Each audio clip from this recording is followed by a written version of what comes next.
அதான் நம்ம மரணம் வந்து நம்ம ஊரில் ஏற்படுவதை விட மதீனாவில் ஏற்பட்டது என்று சொன்னால் அது ஒரு பெரிய பாக்கியம் என்கிற கருத்துப்பட சில ஹதீஸ்கள் இருக்கிறது. அந்த ஹதீஸில் அடிப்படையாக வைத்து என்ன செய்கிறாங்கன்னா, நிறைய பேர் தங்கள் துவா செய்யும் பொழுது, இறைவா எங்களுடைய மௌத்தை மதீனாவில் ஏற்படுத்துவாயாக, மதீனாவில் மௌத்தா போனால் அது உயர்ந்த ஒரு அந்தஸ்து மாதிரி நினைத்து கொண்டு என்ன செய்கிறாங்க, அதை சொல்கிறார்கள். அது பற்றி வரக்கூடிய ஹதீஸ் தபரானிங்கிற நூலில், கபீர்ங்கிற நூலில் வருகிறது. மன் மாத்த ஃபி அஹதில் ஹரமைனி, ரெண்டு ஹரம் என்றால் மக்கா மதீனா, 2 புனித தலங்களில் ஒன்றில் யார் மரணிக்கிறாரோ, மதீனாவுக்கு மட்டும் வரல, மக்காவும் சேர்த்து வருது, 2 புனித தலங்களில் ஏதேனும் ஒன்றில் ஒருவர் மரணித்து விட்டாரே ஆனால் இஸ்தௌஜப ஷஃபாத்தி, எனது பரிந்துரைக்கு அவர் வந்து உரித்தானவராக ஆகிவிட்டார்.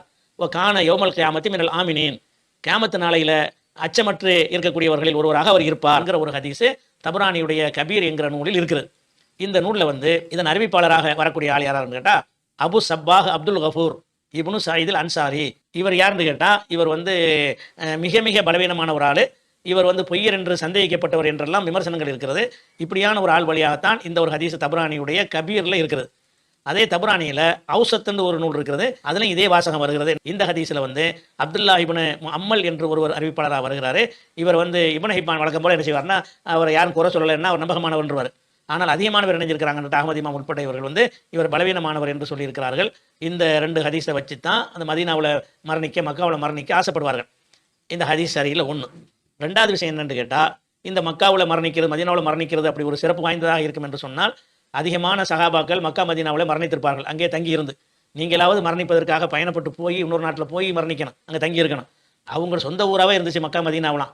ஆனால் அந்த சகாபாக்கள் என்ன செஞ்சாங்க, நபிகள் நாயகம் ஸல்லல்லாஹு அலைஹி வஸல்லம் மரணத்திற்கு பிறகு உலகத்தின் 4 பகுதிகளுக்கும் போய் தாவா பணியை செய்வதற்கு போனார்கள். அவங்களுக்கு தெரியும் போகிற இடத்துல நம்ம மரணித்துருவோம், திருப்பி மதீனாவுக்கு வரமாட்டோம்லாம் போனாங்க நிறைய பேர். மதீனாவுக்கு ரிட்டர்ன் ஆகி வருகிற ஒரு எண்ணம் இல்லாமல் நம்ம மார்க்கத்தை கொண்டு சேர்ப்போம் என்பதற்காக வேண்டியும் பல பகுதிகளுக்கு யுத்தம் செய்வதற்காக வேண்டியும் பலவாறாக பயணப்பட்டார்கள். அவங்கெல்லாம் எங்கே இல்லை, அவங்களுடைய கபர்கள்லாம் மக்காவுலே மதீனாவில் இல்லை. மக்கா மதீனாவில் நல்லவர்கள், நல்ல சகாபாக்களில் 1% கூட மக்கா மதீனாவில் அடக்கம் செய்யப்படலை.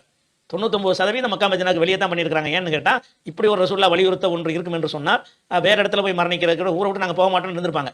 அப்போ மார்க்கத்தில் எவ்வளோ கடமைகள் இருக்கிறது, மக்காவில் தான் மரணிக்கணும், மதீனாவில் மரணிக்கணும்னு சொல்வது வந்து ஒரு மனிதன் செய்ய வேண்டிய கடமைகள் இருந்து அவன் அப்புறப்படுத்துமா இல்லையா?